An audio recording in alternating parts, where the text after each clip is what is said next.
What's up, guys? So here is the Rory, Synnot, and Tristan interview with unreleased scenes. I hope you enjoy it. So let's start from your childhood and your family life growing up in America, because obviously I didn't know you then, So first off, your mum was originally from Luton, right? Yeah, so my parents actually met at an Air Force base near Luton called Chicksands, where American Air Forcemen and soldiers would go out and have a bit of a party, and there were some local English girls around, and my dad, obviously being the big, black, strong, handsome man he was, saw that little pretty white English girl at Chicksands and managed to promote 12 years of marriage and 3 kids out of her. So well done to him. But yeah, I was born in the United States. See, that's very interesting because Chicksands is actually very local to Luton anyway. Yeah. I think it's about a 15-minute drive away. Absolutely. So Eileen met Emery at Chicksands, and from there, she obviously fell head over heels in love with Emery.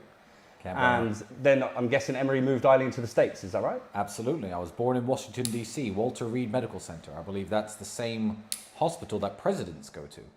So I was born in the Walter Reed Medical Center, but I don't remember any of Washington, D.C. Okay, so obviously you were very young at the time. So where was your first school? So I thought you were from Illinois. No. So the reason me and Andrew say Chicago is because nobody knows where anything is in the United States. People know New York, California, Miami. So if I'm in Turkey and people say, where in England are you from? I say London. Because Luton's close. Of course. So I'm not even from Illinois at all. I grew up in a state called Indiana, which is the state next to Illinois. So I lived in a very small town called Goshen. Now I had a grandfather in Chicago. Chicago is a good 5-6 hours drive away from where I am. But if you're trying to make somebody imagine in America where I lived, I just say, Chicago. The Chicago area. Dad grew up near Chicago. It's just an easier explanation to the foreigners. But yeah, I grew up in Indiana. Okay, so let's talk a bit more about your upbringing in America. So did you have a nice family home? Did you live in a nice area? Did you go to a nice school?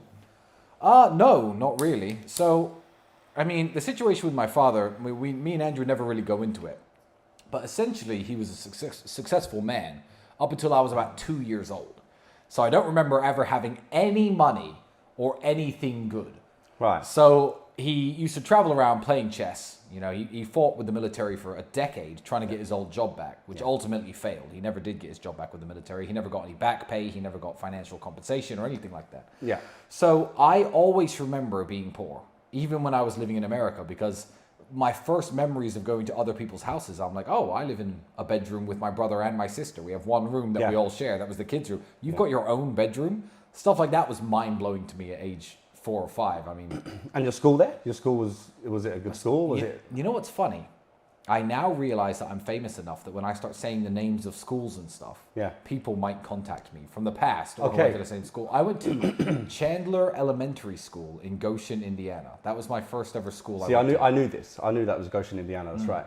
So let's talk about your sibling relationships growing up. Obviously, I know you're very close to Andrew. You always have been as long as I've known you guys. Then there's Janine as well. So were you guys close growing up? I feel like sibling rivalry, boys fighting and arguing is a very normal part of growing up. We used to punch each other, that kind of thing. Of course, yeah. You've got brothers yourself. Yeah. I think our superpower was as we came into adulthood and realized how alone we were on Earth, or in the world, that we transformed that kind of rivalry or any jealousy or anything we had for each other into teamwork, into a partnership. Yeah, right? but you don't think that way at 8 or 9 years of age. If you've got an older brother who steals your stuff, you try to punch him. And of course, he punches you back hard. I think that's a common trait across every sibling, relationship in the world.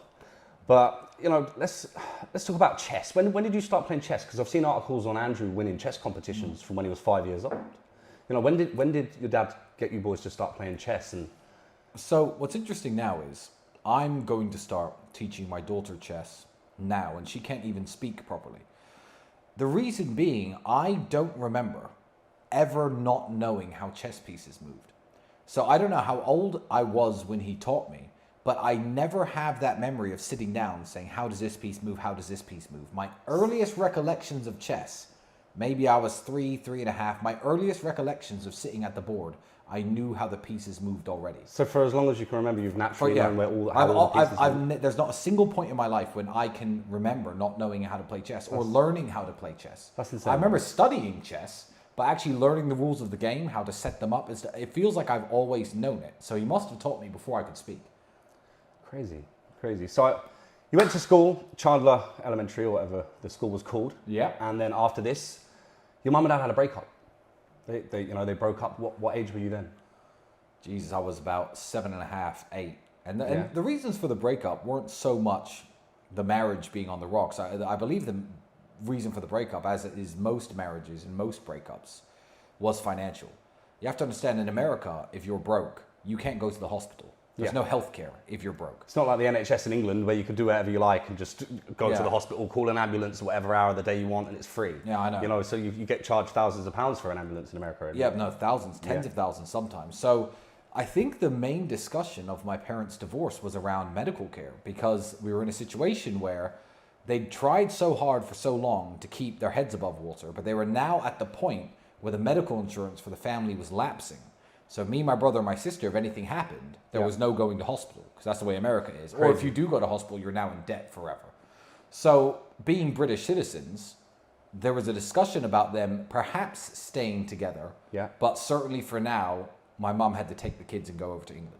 See, that's very interesting. So it was the financial pressure on the relationship that made your mum make that decision. But to take you guys away? I think a lot of divorces and a lot of breakups Absolutely. are financial pressure. I've seen it. I've seen it in a lot of my friends' parents' relationships. I've seen it happen. If you take married couples where they're both working, they're both trying to juggle jobs, incomes, they have arguments about what to spend the family money on. The guy wants to buy too much beer, the woman wants to buy too many clothes. They fall out all the time. And I just feel like it's not great, but a lot of marriages could be solved by giving them $10 million. Like, a lot of the problems in most families could be solved by saying, stay married, here's $10 million. Yes. Just chill out and don't work anymore. So it's one of the reasons that me and Andrew always preach about, financial success and making money and all the things that we always talk about, because we understand that as ugly as it is, I guess, that the world revolves around money in such a way. It's not just the world, it's your relationships, your marriages, your family, the dynamic you have with your kids. It all revolves around money in one way or another, because it can make things a lot better, and money can also make things a lot worse, but being broke is harder than being rich. Which moves me on to my next question. You moved to England when you were very young. 8. Did that have a big impact on you as a child? Did it make you feel it? And did you miss America when you first moved to England? How was that move for you? Moving country when you're a kid is very difficult. And England and America are extremely different countries. So I lived in a country with a forest and nature, and I could run outside and play in the woods. And that was very much my childhood and my lifestyle, I guess, as a 7-year-old, riding bikes around. And then I moved into the middle, just north of Bury Park in Luton. Marsh Farm? No. The homeless shelter we lived in was on Studley Road, the same road as the fire station. I know Studley Road. Anyone from Luton will know Studley Road, I'm sure. It's the fire station road. It's now been demolished and it's a bunch of flats now, but there used to be a house there that was owned by the government. It was like a homeless shelter for homeless families. So there I am in the middle of there. The closest park, I guess, is Wardown Park, but if you go down there, you're going to get stabbed or robbed. Well, these days, absolutely. These days. I mean, it still wasn't that great it wasn't, 25 years ago. The ice cream store there is still running. Yeah? Yeah, it's still there? it's still going, the same one. Who goes to Bury Park nowadays, especially with your kids? Yeah. But no, I moved to country, and it was very difficult for me to readjust to the educational system. Which is what I'm asking you. You found that part tough? Surely, I mean, so what was your first primary school in England? Because you must have went primary school. I went to Icknield Junior School. Icknield Juniors? Icknield Juniors, and I was year 5 when I started. So I did 2 years of Icknield Juniors. And then, ironically, because the house that the government put us in after the homeless shelter wasn't in the Icknield catchment area, I had only just made a bunch of new friends. So I was 10 at this point. I've been in England 2 years. I'd only just made a bunch of new friends. And then suddenly, everyone's going to the same high school, and I have to go to a different one. So I lost all my friends again 2 years So you later. went to Lee Manor from Icknield. From Icknield. And that's not normal in the catchment area? No, it was me and 4 other people. I still remember their names. Lawrence Dakini, Taisha Davis, and Mark Curtin. I've heard a few stories about you and Mark. Mark's a good friend of mine. So those are I still to this day, isn't that weird? That all these years later, I remember the only 4 people from Icknield Junior And you'll School. never forget. And I haven't said the word Lawrence Dakini or Taisha Davis in 14, 15 years. I haven't even heard of them. But I still remember 4 of us from that school got to go to Lee Manor. So that sucked. Did you ever deal with a lot of, so being an American kid with an American accent, did you deal with a lot of, not so much bullies, but did you ever have any conflict for being the American kids, or? No. No one cares if you're American. I think that culturally you're different, and you know that you're different. Yeah. I think nowadays British kids and American kids are a lot more similar than they were back then. You know, before the internet, before TV shows mixed the cultures too much. England was England and America was America. No, I didn't really get any trouble for it. If anything, people thought it was cool that I was American. Yeah, I did think that. Yeah, so people wanted to talk to me more. But no, I've never in my life had any cases of bullying or anything like that. And I've always been quite headstrong and stood up for myself. Listen, you've never been scared of a straightener, I'll tell you that much. I've never been scared of a straightener. What I will say is, so you went from Icknield to Lee Manor.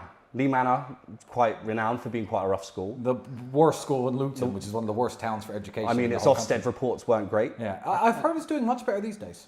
Do you know what? I think they've had a revamp of the school. It's been renovated and they've got new teachers in. And they've revamped the entire council estate. Yeah. But when I was at the school, it was under a state of what's called special measures.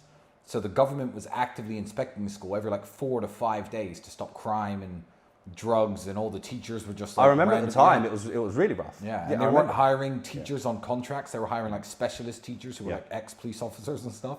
Crazy. It was really bad when I went to it. So crazy. So shout out to Mr. Snape, turned it around. He's probably dead by now. I don't know. He was the head teacher. So going on the topic of Lee Manor being quite run down when you went there, and the education wasn't great. How did you and Andrew become so articulate and so knowledgeable? Well, education is more than what you learn in school. In fact, I believe education is nothing to do with school at all. You know, they're some of the smartest people in the world. I've sat in pubs with people who have knowledge and, you know, access to information, or information in their brain that blows people's minds, because they live shitty lives. They sit in the park all day and read books and read newspapers and drink at the pub all night. They're still nowhere and they're still nobodies, but they've self-educated. So when people say to me, Tristan, you're uneducated, technically, I'm uneducated because I don't have a university degree. I know much more about many more things than almost anyone I know who has a university degree. But where did that discipline come from? Because obviously your dad was in America, right? Your mum was in England with you guys. She had enough on her hands trying to raise 3 kids by herself in Luton. That in itself is a task. Where did you get the discipline to educate yourself, you know, and make yourself that? Did you read a lot of books? I did read a lot of books, but it was more out of curiosity than discipline. I could lie and say that when I was a kid, I was focused on learning things and I wanted to know everything. It's not really true. I just, you know, libraries are free. I was bored. There was no source of entertainment in the world. Yeah. I remember being at year 5 learning about stupid things like the ancient Greeks. And as an American, I'd never heard of Greece. So I was like, what? Who are the ancient Greeks? I remember, so I'm 9 years old at this point. I had no idea who they were. So I would go to the library and get books out about them and start reading about them and try to educate myself. So when I sit with most people from any walk of life, there's at least a conversational topic I can hold with them. Yeah. But it wasn't about discipline when I was young. It was about curiosity.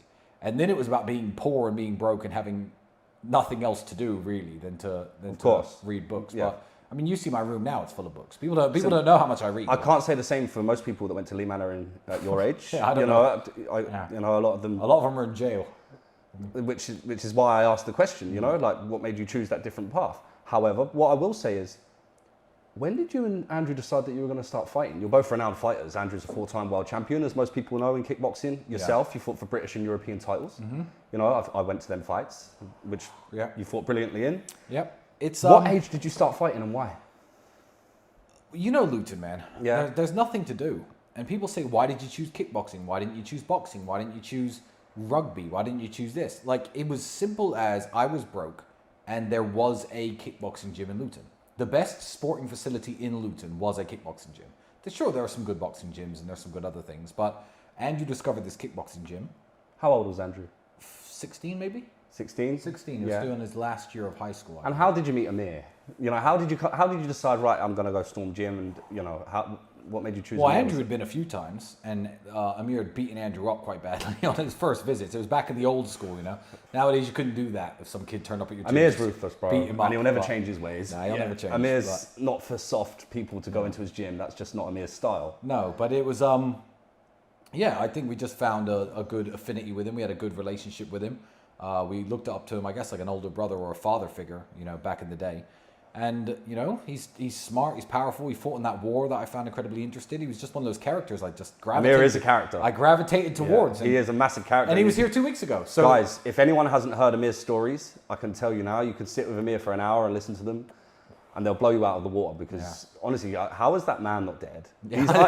He's unkillable. Yeah. You know? And most people from Eastern Europe watching this will know about the Yugoslavian conflict. So he was one of the Bosnians. So but he was special forces in Bosnia. He was well known, right? Indeed, he was. So that was so I gravitated towards Amir, and it became one of those things. What else is there to do? Okay, you finish work. First it was school, but then as I got older, you finish work. Then what do? Go home and do what? Play video games? Jerk off? Like, no. I know you two boys have got way too much energy. You go to the kickboxing gym. Right? You get beaten up, you get tired, you wake up the next morning, you go to work, you come home from work, what's there to do tonight? Nothing, kickboxing gym. Occasionally go out on a Friday or Saturday night, but what else was there really to do? I feel like, and I'm going to go on a bit of a rant. No, let's do it. I feel like the talent pools of athletes, musicians, anything that's moderately impressive they're being diluted and they're vanishing in today's world. So when I was in jail in January, I saw a music video where Jimmy Page, the guitarist from Led Zeppelin, was playing the guitar. And Andrew went, fucking hell, he's good. How did he get so good? I said, I'll tell you how he got so good. Because every boy who was 14 or 15 got a guitar for his birthday. Yeah. And millions of them tried to learn how to play. And a few became very, very good. You identified through the use of guitars the most talented guitarists in the world. How many 16-year-old boys get guitar for their birthday nowadays? None. What do they get? A PlayStation. What do they get? A Nintendo. Yeah. So boxing, I feel like, is in its last great era, if you would call it that. Yeah. Because if you think of fighters, great fighters like Floyd Mayweather, Oscar De La Hoya, who spent years in the amateurs fighting for nothing. Mike Tyson. On pure sponsorships. Yeah. Hundreds of amateur fights, not making any money, not getting any clout, not getting any glory. For 10 years maybe, but for the first time they ever have a fight that's even on television, the talent was so refined by the sheer number of people participating in the sport or participating in learning how to sing or dance or play guitar or box or ice skate that you got super talented people. Now I look around at the Western world and every young man, everyone, 15, 16, out of shape, scrolling on TikTok.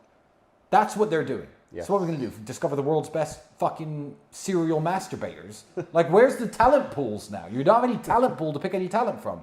So I think it's all going downhill. But yeah, I stayed with... So I remember when, I first met you and Andrew. I met Andrew, funny enough, we had a debate on Bebo. And, we were arguing. We were arguing on Bebo, me and Andrew, on a different social network that a lot of the young men won't know what that is nowadays. Yeah. Me and Andrew met up and we had a fight and, I got my ass handed to me, that's fine.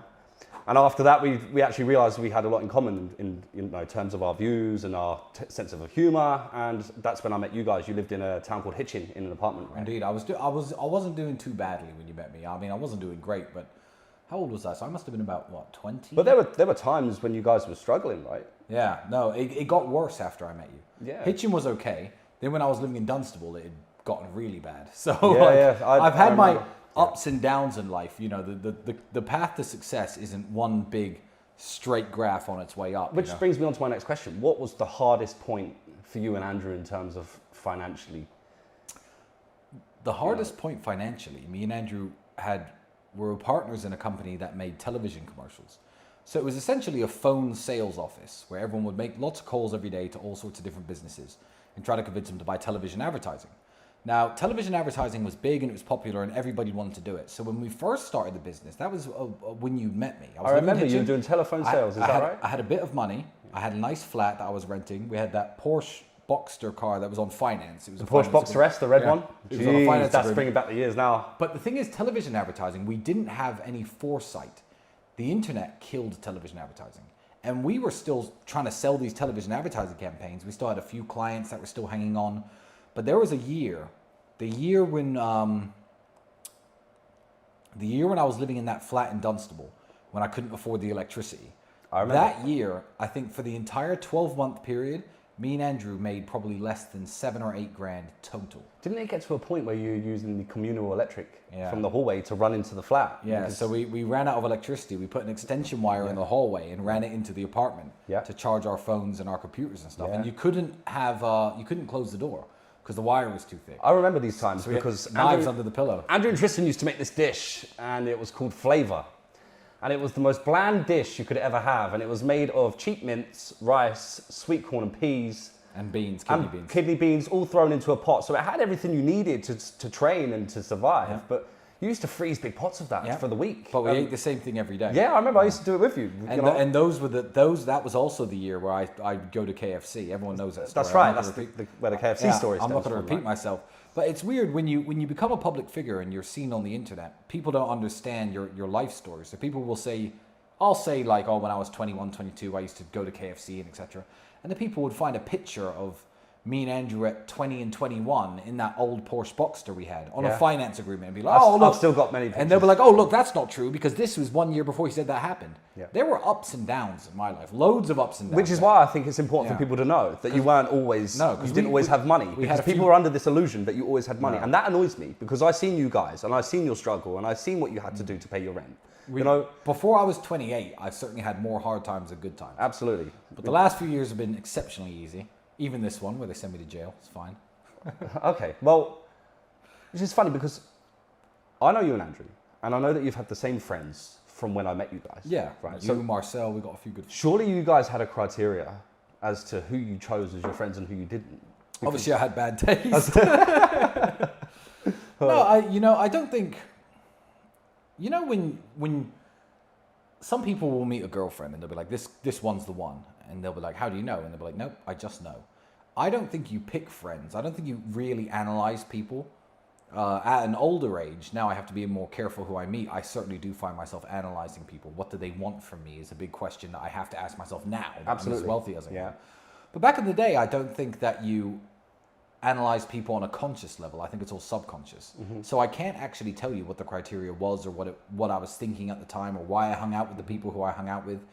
But the only thing that I know I've always looked for in friends and people is loyalty. I know that I just know that because me and Andrew have always had that. So we couldn't have anyone in our group who would betray that kind of trust and concept. Which I will say, everyone that I know from your group of friends, who are my group of friends too, every single one of them, their loyalty is unmatched. Of course. And I will say that, like, no one's ever broke the code. No, and that's how I've picked them. And I didn't do it on purpose, I guess. But I still have those same old group of friends that stand by me. I think I always will. Unfortunately. Yeah, well, sorry. But here you are. You're stuck now. Yeah. Sorry, bro. So, what was your proudest moment growing up? What was your proudest moment? That's an easy story. My proudest moment growing up, I was 24 or 23. The television advertising business had died. I mean, Andrew had moved on to other things. But there was this one client that we were trying to work with. We were trying to get this company on television. Very, very big budgets. Me and Andrew were set to make, I mean, the profit wasn't big. It was like, £500,000, but it all had to be spent on airtime and all this kind of stuff. Right. But me and Andrew were set to make about 60-something thousand pounds. Which back then, Ooh. I had never seen more than 15 in my life. Yeah. So we were set to make £60,000 together. And we finally made the commercials and put them on television and we got the deal and we got the money in the bank. And we bought an old Aston Martin. It was an Aston Martin Vantage. Do you remember the first one I ever bought? I do. I remember it very well. We bought this old second-hand Aston Martin Vantage that wasn't in the best shape, but it cost us £60,000 exactly. That was everything you had? We scraped together enough money to pay the insurance for it. And I was driving home from the showroom in Cambridge with Andrew in that car. And that will always be my proudest memory. You see how I buy cars now. The other day, I was on the phone right where you're sitting there, and I bought 3 Aston Martins over a video call. Yep, cool, I'll take it. Yep, this color. Now it's lost its magical feeling in a way. I enjoy cars, and I always will, but that first one, when we were driving that car, the first time I've realized that people are like staring at me. Everyone looks when the car goes by. It's because it's an Aston Martin. Mm-hmm. I think now supercars are a bit more common if you live in Bucharest, etc., or a city that has a lot of money. But sometimes I forget the feeling. Like I'll be... Even a year and a half ago, 2 years ago, I was driving. See, it's nuts that you bought a car with 60 grand and that's all you had. See, a lot of men would be too scared to do that. They'd use that 60 grand as a safety net. And that's very poor financial advice because buying a car with all £60,000 of your money is a poor financial decision. And people still have a go at me about this today. So young people and internet entrepreneurs will buy like their first Lamborghini and their first Ferrari. And people will quite rightfully check them and be like, oh, well, you shouldn't have bought that Ferrari. You should have invested it in this. You should have invested it in that. And in one way, they're right.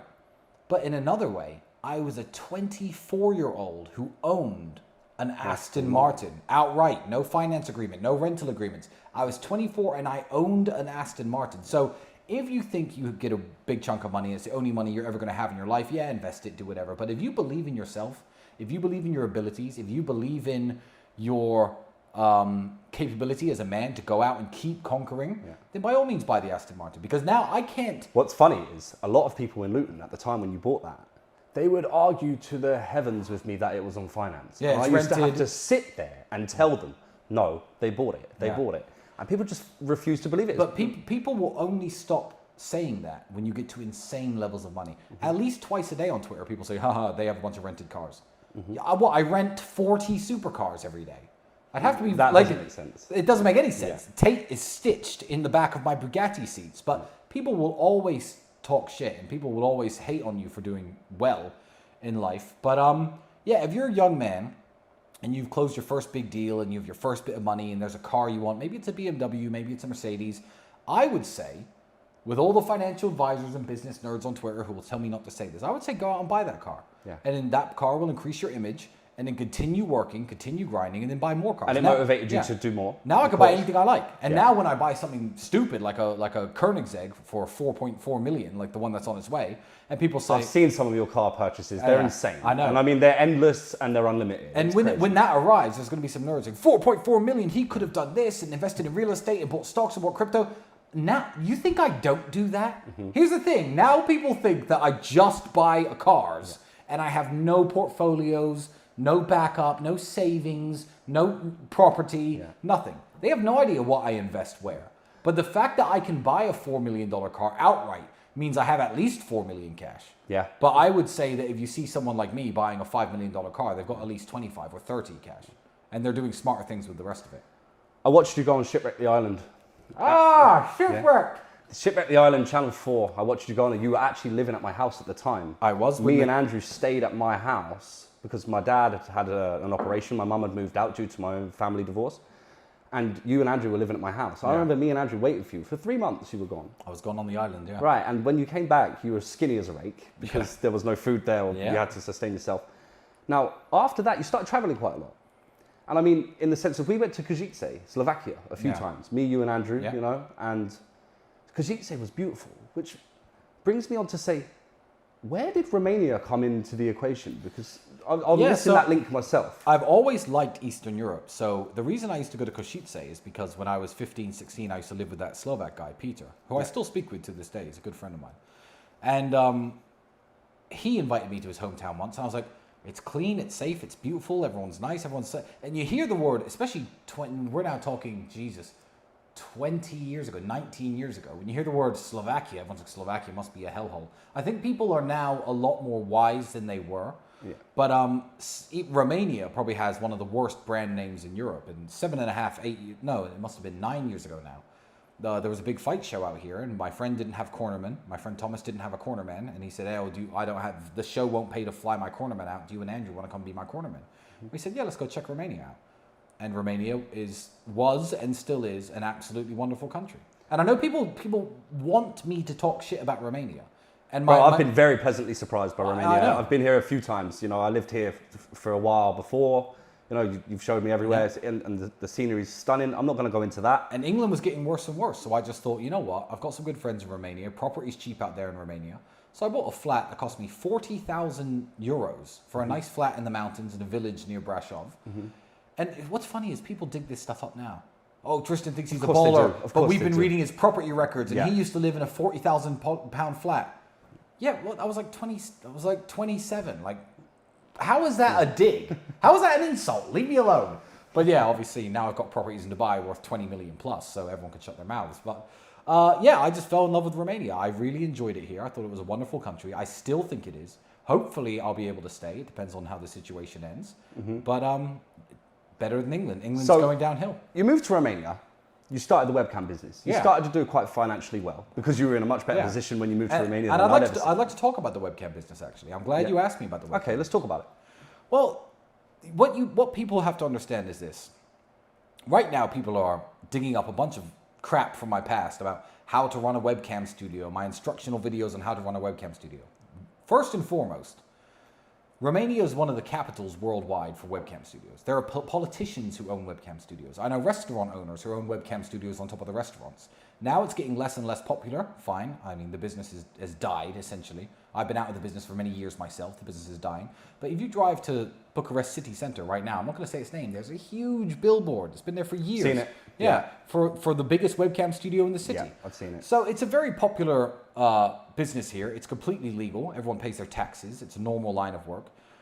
People are digging up old videos now where they're saying, oh, well, you know, they're arrested for human trafficking. Well, look at them talking about having girls working for them. Yeah. The current charges have nothing to do with my old webcam business. And the old webcam business, it was an interesting business to be in. And obviously my brother's converted to Islam now, and a lot of people are trying to reprimand us for it. Yeah. Yeah, well, what I'll say is this. Look, now that me and Andrew are in a position where we can guide young men, we can give young men who perhaps don't have the guidance they need a direction in life. And we've learned the hard way from trying different things, from coming up in a very bad way. We've learned the hard way how to live as men. So nowadays when people are reprimanding me because when I was 25, I started a webcam studio, and everyone's saying, oh, well, you know, you shouldn't have done that. Well, look, I was a 24-year-old with no money, struggling to pay the bills, who found a completely legal way to run business. You know, my employees were very happy. They got paid a lot of money. I was very happy. I got paid a lot of money. It was hard work. We were working around the clock, 24 hours a day, 7 days a week. I remember, bro. I remember. I was there running wires around the house. Exactly. And, So now people are quick to reproach me for how I behaved in the past, as though when I was 25, I was telling everyone in the world, look, young men, everyone needs to be like me. I can show you the way. But that wasn't my message back then. I was a man trying to put bread on the table and trying to make money. And when people say, oh, the Tates made all their money in this business, no, we didn't. We made some money. But even back then, I was making less than 20,000 a month. He was doing really well, bro. Yeah, but remember. That's really well, but you know how much I make today. You know how much I've made in the last 5 years. What you make today is disgusting, right? I don't want to go into that. Yeah, but my point is, my real financial success came after all of that. Of course, So, you know, I like talking about the webcam business. I think it's very important. I talk about it even more now than ever before. Because people are Twitter detectives who think they can solve this case by finding out I used to run a webcam company. When I used to do podcasts about it all the time, are banging their heads against the wall because the police know I used to run a webcam studio. The people trying to frame me knows I used to run a webcam studio. Everyone involved knows I used to run a webcam studio. And there's nothing to do with a webcam studio in my criminal charges because it's a legal tax payable business and everyone in Romania runs one. So, yeah, so we They can use it as much as they like. It's nothing to do with the case. The people on Twitter can talk about it as much as they like. Of course. But what they can't do is make the police put me talking about a webcam studio in the criminal file, because that's not a crime at all. So yeah, I did run a webcam studio, and that was, you know, I was doing very, very well. 15,000, 20,000 a month, I guess, 10 years ago. That's a lot of money to someone who has no money, bro. Oh yeah, that's a lot 10 of years money. ago, and considering 13 years ago I was completely broke, it was very good money, and that's when me and Andrew first started buying like the Lamborghinis and things like that. Where did the idea of Hustlers University and the War Room come about? Because I remember Andrew talking about, you know, when he started to build it. Where did the idea come from? Well, it's very interesting because me and Andrew have been under attack for a while. We now look back and they've tried to nip us in the bud. We didn't even realize at the time. 6 years ago was the first time Andrew got banned on Twitter because he had an argument with J.K. Rowling about mental health. I remember, yeah. And now J.K. Rowling is anti-transgender and stuff. She's coming around to the right side. So I guess maybe one day you've influenced her, right? One day I'll buy her a drink. Who knows? But they had some kind of argument, and Andrew got banned for talking about mental health on Twitter. Did you ever believe that the War Room and Hustlers University would grow to the size it is today? No, and it's not about the size. It's about the power that they have. So when Andrew first got cancelled on Twitter, he thought, you know what? I'm going to start my own little network. I'm going to charge, £300 a year for access to it. I'm going to call it Andrew Tate's War Room. And this way I can speak with the people who resonate with my message and, you know, build this little network group without Twitter, because I'm banned on Twitter anyway. Yeah. So it was actually the people who tried to cancel us who have always made us stronger. So those were the beginnings of the War Room. And it wasn't that the War Room was such a great product because me and Andrew were in it that made it what it is. It was the quality of the people who signed up to the War Room that made it what it is. I want to make this very clear. The War Room was built by the people within it. There was a point about 2 years into it where we kicked half the people out because we realized, no, kick them out. We don't need their money anymore.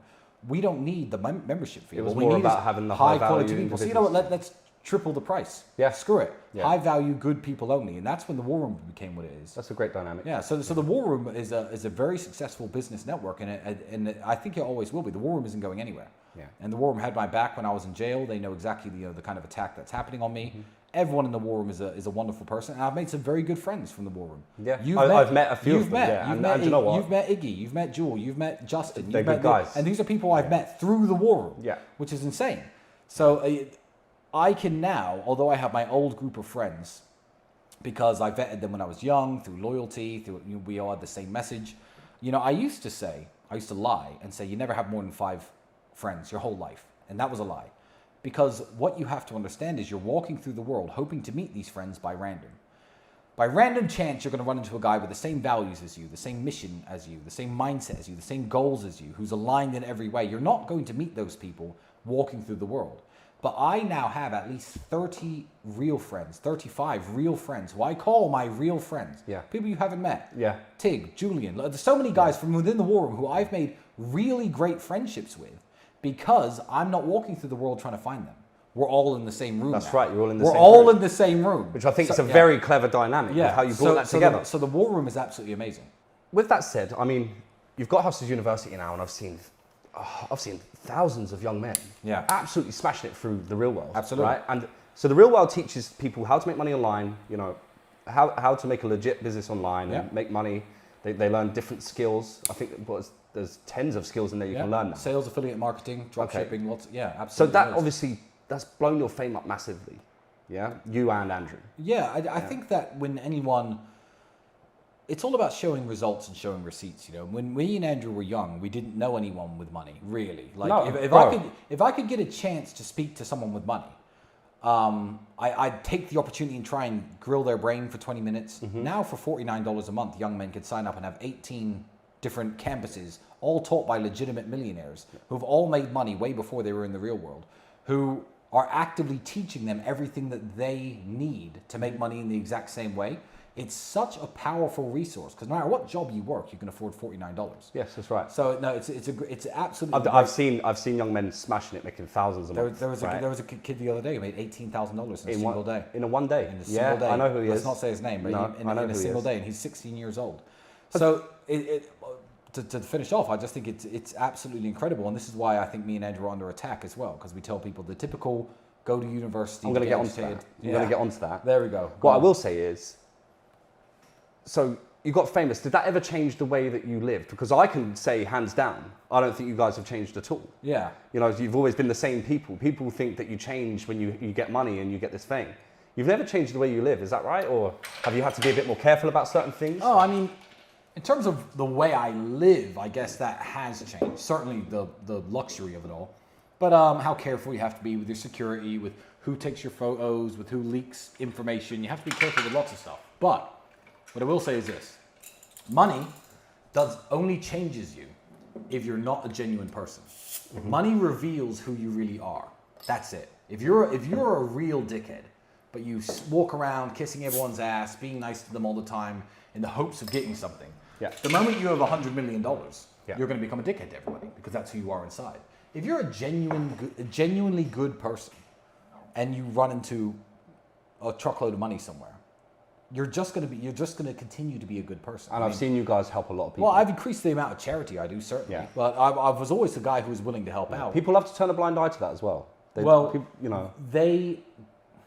of people didn't. A lot of my haters didn't know me until this attack started. So now they're following me and watching what I'm doing and being like, "Oh, look, they're doing so much charity ever since they got attacked in this way." And I'm like, no, but the people who know me, who have been my fans for 5 years, 6 years, have seen me doing this forever, as long as they know me.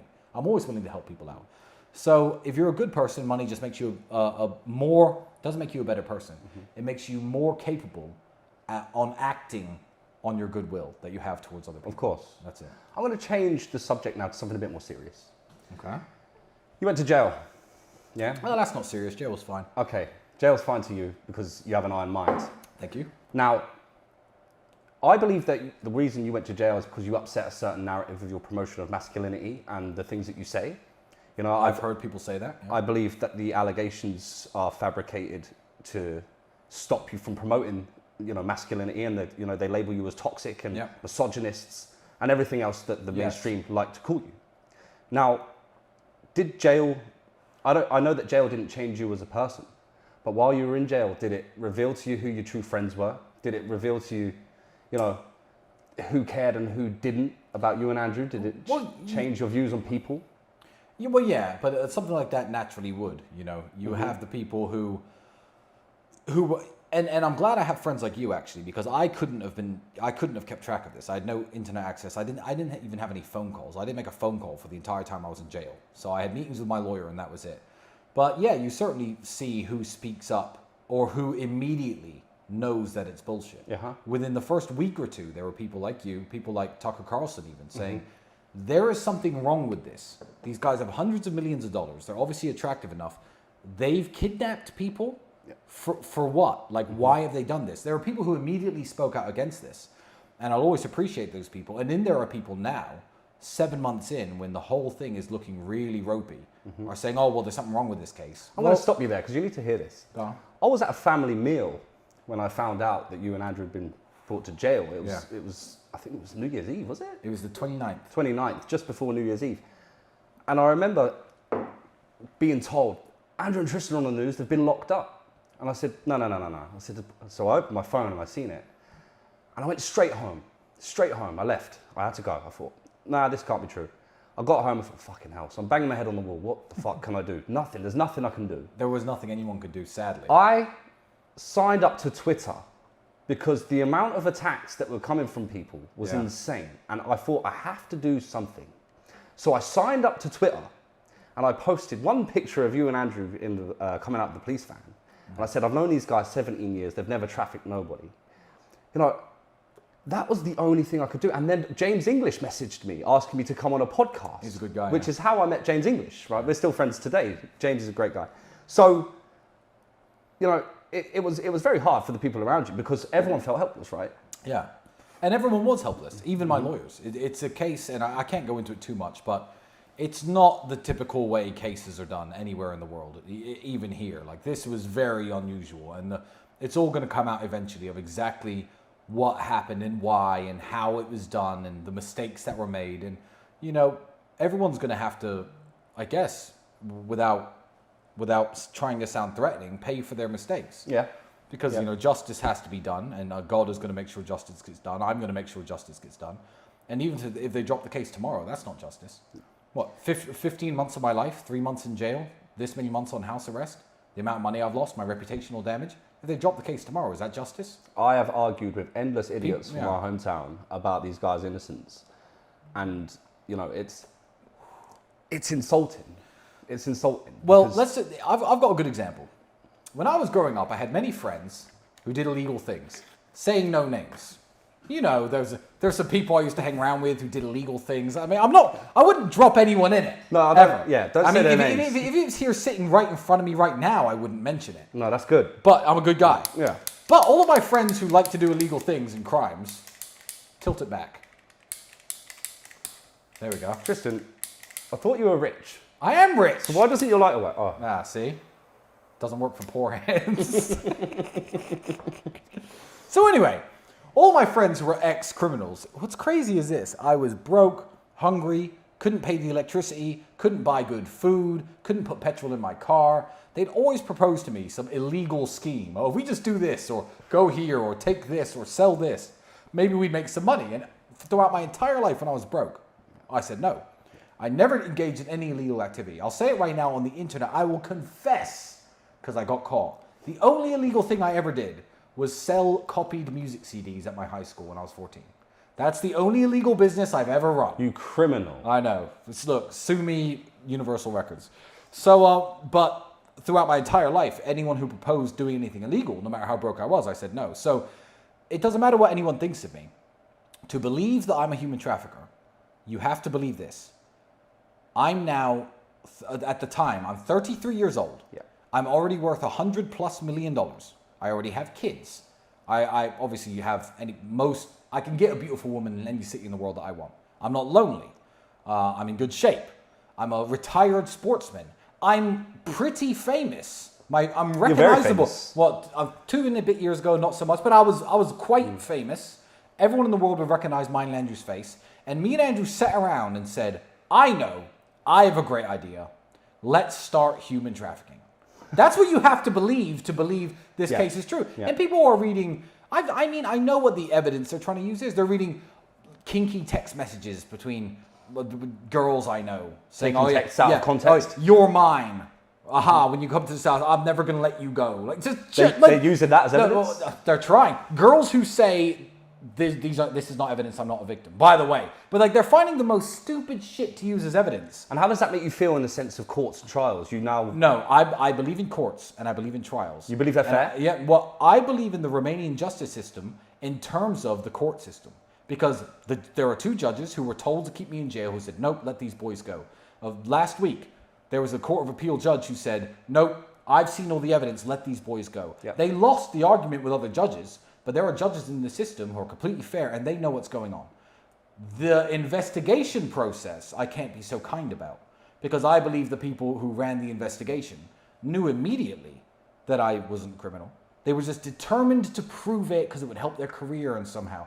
But, God is going to decide what happens to me. And regardless of what they do, the evidence is going to have to be shown to the world. Well, I will say I know this man for a long time, and I can say with hand on my heart, this man is not a criminal.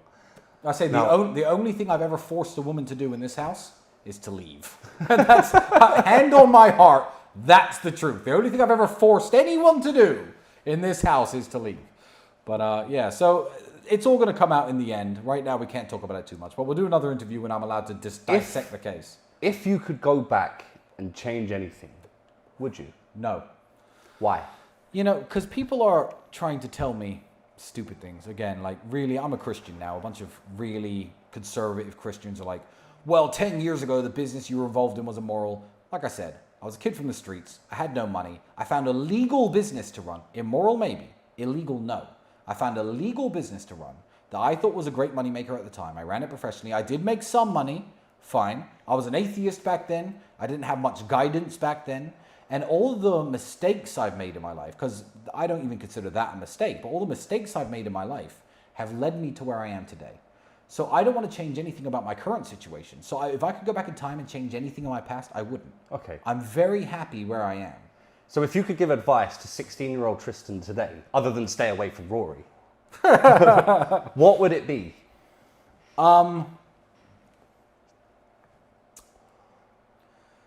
I wouldn't want to tell him anything that would impact his future. Yeah. I would like him to do everything. I'd like him to have the kickboxing fights he had, get his nose broken, lose the fights he lost because he didn't train enough, run his stupid webcam studio, sell it, fail in the TV advertising business, not be able to pay his electricity. I would like him to go through everything. I would just say, call your parents more often. Call your dad more. That's the only thing I would go back in time and tell him. Excellent. I'm going to round it up. I'm going to say, look, I know who you are as a person. I know your family. I know your true characters. I've known you for a very long time. And whatever happens, I'm going to be there. I know. I'm going to be there. And I'm going to fight to the end for you guys. Come visit me in jail if they send me. Listen, it'll be the best VO you've ever had. But yeah, I'm going to round that up. And I just want to say thank you for letting me ask you these questions today. You didn't have to. Anytime. And I feel very honoured to have you here on my podcast, as I am a very small platform. Which reminds me to say, if you have liked what you've seen, please like and subscribe. And thank you guys for watching, and we will see you on the next episode. Hopefully I have another very interesting guest lined up. But no, I'm going to round that up now. Thank you guys very much. And Tristan, I'll see you in the kitchen for a drink. Good night and God bless. Good night. Take care, guys.